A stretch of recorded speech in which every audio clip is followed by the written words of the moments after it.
మాఘమాసంలో శుక్లపక్షంలో వచ్చే ఏకాదశి తిథిని భీష్మ ఏకాదశి అనే పేరుతో పిలుస్తారు. 2026 సంవత్సరంలో జనవరి 29వ తేదీ గురువారం భీష్మ ఏకాదశి వచ్చింది.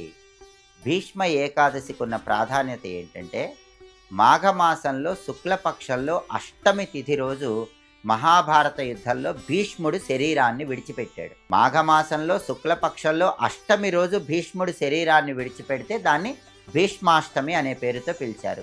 కానీ అష్టమి రోజు శరీరాన్ని విడిచిపెట్టిన భీష్ముడి కోసం స్వయంగా శ్రీకృష్ణ పరమాత్మ ఒక ఏకాదశిని ప్రత్యేకంగా కేటాయించాడు.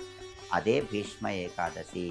శ్రీకృష్ణుడే స్వయంగా భీష్ముడి కోసం కేటాయించిన ప్రత్యేకమైన ఏకాదశి కాబట్టి దీన్ని భీష్మ ఏకాదశి అన్నారు. ఇది చాలా శక్తివంతమైన ఏకాదశి.